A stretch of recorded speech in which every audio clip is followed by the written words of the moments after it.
Okay, so today we're going to look at another use for derivatives, actually to help us find limits. And this is what we call L'Hopital's rule. L'Hopital's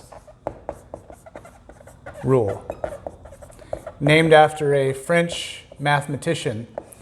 And as I recall reading at some point, I think L'Hopital actually paid one of the Bernoullis to tutor him in mathematics. And I believe one of the Bernoullis actually discovered this rule, and L'Hopital paid to take credit for it. So kind of an interesting story there to look more into. But L'Hopital's rule allows us to evaluate limits like this. So let's say we want to do, let's consider the limits. We'll look at two of them. So the first one we'll consider is the limit as x goes to 0 of x cubed over 1 minus cosine of x. The limit as x goes to 0 of x cubed over 1 minus the cosine of x. Well, if we just look at direct substitution here, because this is just a quotient of two continuous functions, very simple. If we try to apply the limit by a direct substitution, the numerator goes to 0, cosine of x goes to 1, and so we end up with 0 on top over 1 minus 1, which is 0 on the bottom. And so the top is approaching 0, and the bottom is also approaching 0. Now, this is a problem for us because when we have something getting really small divided by something else getting really small, there are multiple different outcomes that could happen. For example, if the numerator is getting tiny much faster than the bottom, then the numerator is going to win the battle of the race to 0. And so the top's going to go to 0 while the bottom isn't quite there yet, and so we'll end up with 0 divided by a number, and the result could be 0. So if the numerator gets to 0 much faster than the bottom, this ratio, this limit could be 0. If the bottom gets to 0 much faster than the numerator gets to 0, it's going to win. And if we divide by something really tiny, we get infinity, positive or negative, depending on which side we're approaching. So this limit could be one of the infinities, positive or negative. If they both approach 0 at the same rate, then the ratio of those zeros, if you will, could be a constant, could be a finite number. So because we don't know which of the zeros wins, we call this an indeterminate form. 0 over 0 is what we call indeterminate, okay? So L'Hopital's rule, we're going to explore shortly, is going to help us evaluate limits like this that are indeterminate otherwise. Another limit that we could consider, let's say we have the limit as x goes to infinity of the natural log of x over x to the third power. So this limit's a bit different because now if we think of x going to infinity, well, the natural log of an infinitely big number is a really big positive number. So the numerator is going to infinity, and infinity cubed also goes to infinity.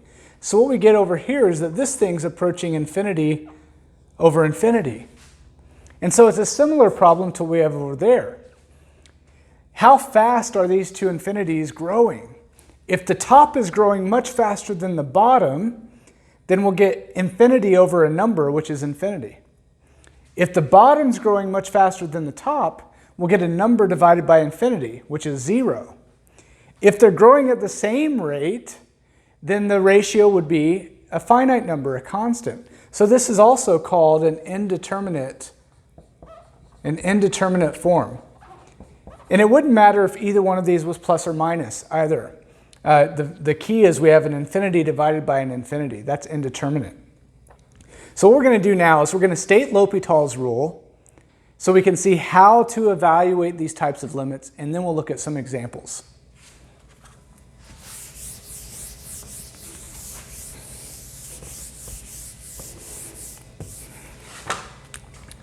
And I will give you the abbreviated version without all of the technical aspects, because we kind of will assume the technical aspects if we're applying the rule anyway. So L'Hopital's rule. L'Hopital's rule says if the limit as x approaches some a, which could be infinity, could be a finite number, if a limit of a ratio of functions f of x over g of x is indeterminate, so like the two examples we just considered, if this limit is indeterminate, 0 over 0 or infinity over infinity, then, of course, there are many other assumptions we would have to make here for this to be true. We'll kind of discuss those as we go along, but I'm not going to write them all down. Then, the key is that this limit, this original limit of the ratio of functions is equal to the same limit of the ratio of the derivatives of the functions. So I can apply the same limit to the ratio of the derivatives, and L'Hopital's rule says that if this original limit is indeterminate, then I could calculate that limit potentially by looking at the limit of the ratio of the derivatives of the functions. Now, sometimes this limit with the derivatives is also indeterminate, and we still can't find the limit. But in the case where the derivative makes the limit simpler, this is very useful. Now, what are the things that we need to assume in order to do this? Well, the first thing, obviously, is that f and g, the functions f and g, they better be differentiable. In other words, how could I get f prime and g prime? I have to be able to differentiate the functions. Furthermore, the limit here, the limit of the ratio of derivatives, this limit has to exist. If it doesn't exist, it's not helpful. Then these two things can't be equal, okay? So some basic ideas like that have to be true, okay? But the key, this is the key here. These two limits are equal, and oftentimes when we do this in practice, if we ever make the jump from the limit of the ratio of the functions to the limit of the ratio of the derivatives, we will indicate that by abbreviating an LH over the equal sign, indicating that they're equal because of L'Hopital's rule, okay? So let's see some examples. Let's look at those limits we were just considering and how to do them using L'Hopital's rule.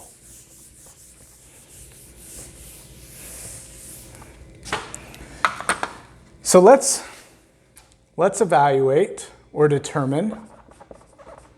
Let's determine the limit as x goes to 0 of x cubed over 1 minus cosine of x, that original function. And I'm going to show you the protocol that we sort of follow when we use L'Hopital's rule.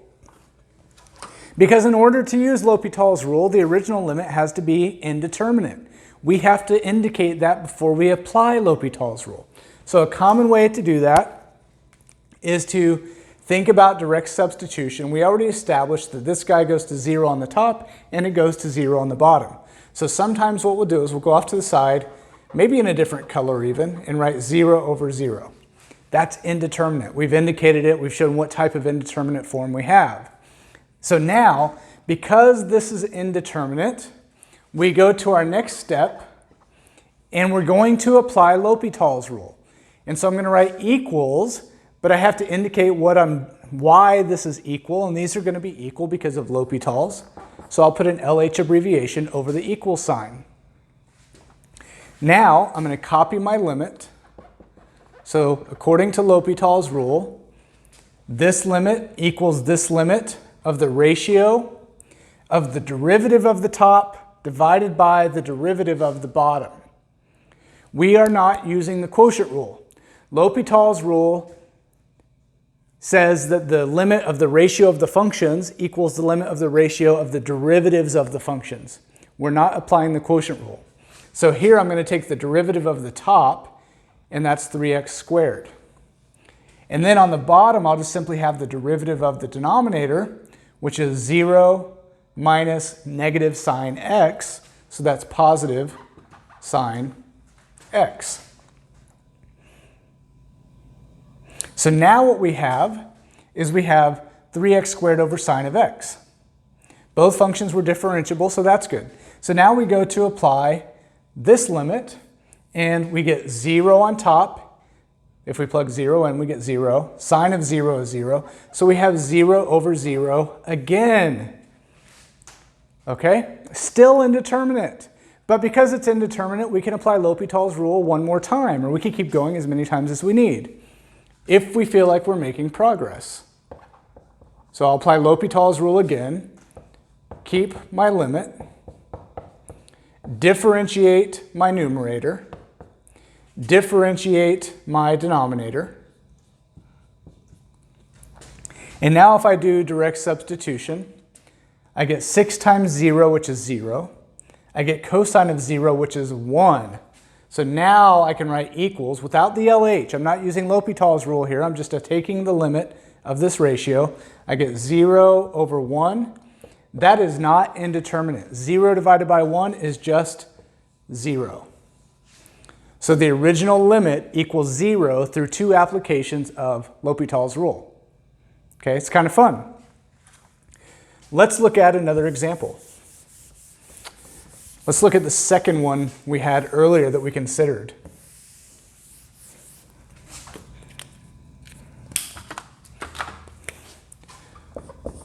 Let's determine the limit as x goes to infinity of the natural log of x over x cubed. Okay? We already established that if I were to evaluate the limit the way it sits, I would get infinity over infinity, which is indeterminate, thus allowing me to use L'Hopital's. So I will apply L'Hopital's rule now, and I will indicate such. Then I'll recopy my limit. I'll differentiate the numerator, 1 over x. I'll differentiate my denominator, 3x squared. Okay? And we might as well clean up this complex fraction and see if that helps us evaluate the limit. Right? So 1 over x divided by 3x squared is 1 over 3x cubed. Right? And now, if x goes to infinity, the denominator also goes to infinity. So this goes to 1 over infinity. If I take 1 divided by something infinitely big, then I just get 0. All right? So this one was one application of L'Hopital's rule. We ended up with a complex fraction that we just cleaned up and evaluated the limit using our standard techniques. Let's see what else we can come up with. I've got a couple more examples here.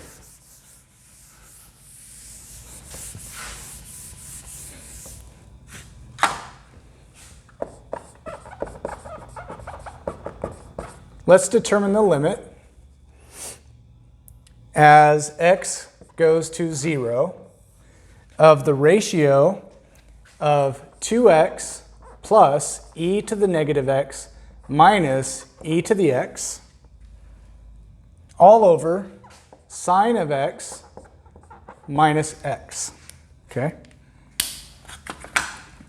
So if I were to look at this and just plug 0 in, I get 0 plus 1 minus 1.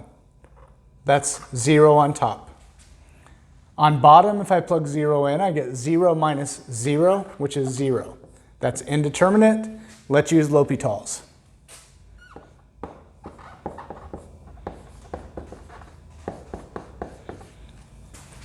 So now I will differentiate my numerator, which is 2. E to the negative x involves the chain rule, so I'll get e to the negative x but times negative 1. So I get minus e to the negative x. Then I have minus the derivative of e to the x is just e to the x. All over cosine of x minus 1. Okay? Now I look at direct substitution again. On the top I get 2 minus 1 minus 1. That's 0. On the bottom I get cosine of 0, which is 1, minus 1, which is 0. Indeterminate again, so let's apply L'Hopital's rule. Pause the video at any time to work these problems on your own. Differentiate again. So I get 0 minus, well, when I differentiate this, I get another negative, so that turns into a positive e to the negative x minus e to the positive x. The derivative of e to the x is e to the x. On the bottom, the derivative of cosine of x is negative sine of x minus 0. Okay, direct substitution. On top, I get e to the 0, which is 1, minus e to the 0, which is 1. That's 0. On bottom, I get negative sine of 0, which is also 0. It's indeterminate again. Let's try L'Hopital's rule another time. You can see that we are making progress though, right? Like the 2x now is gone, and the sine and cosine keep alternating as they run through. So eventually, we may not get an indeterminate form.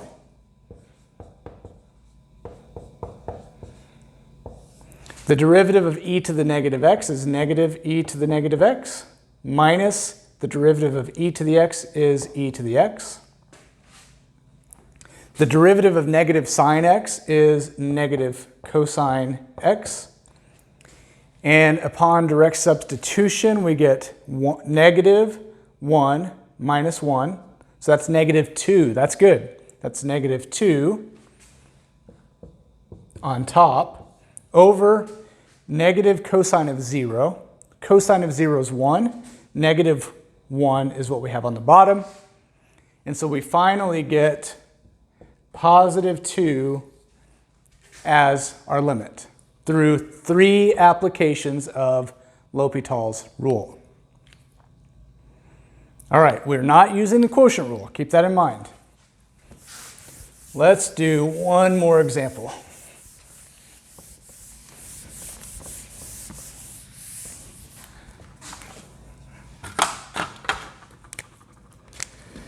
Let's take the limit as x approaches 1 of x times the sine of x minus 1 over 2x squared minus x minus 1. If we plug in 1 minus 1 is 0. The sine of 0 is 0, times 1 is 0. So we get 0 on the top. If we plug 1 in on the bottom, we get 2 minus 1 is 1, minus 1 is 0. Indeterminate, let's apply L'Hopital's. Now, on top, you have to be careful and remember all of your derivative rules. We've been using the chain rule, power rule, natural exponential derivative, etc. But on top now we have a product, so we have to use the product rule when we differentiate. So if we do that, we've got the first function times the derivative of the second function. So that's x times the cosine of x minus 1 plus the derivative of x, which is 1, times the second function, sine of x minus 1. Product rule is done. Now we differentiate the denominator, just a simple polynomial. So we get 4x minus 1, okay? Now I can already see if I plug 1 in on the bottom, I'm not going to get 0 or infinity. 4 times 1 is 4, minus 1 is 3. On the top, if I plug 1 in, the cosine of 0 is 1, cosine of 0 is 1, times 1, so this gives us 1, plus the sine of 0 is 0. So we just get 1/3 in this case. But I wanted to do an example where within one of the derivatives we had to use something more complex than what we'd seen, so here we had to use the product rule. We've seen the chain rule, lots of other things. But that's a summary of L'Hopital's rule with several examples involving quotients. I'll have another video involving other indeterminate forms involving products, sums, and differences.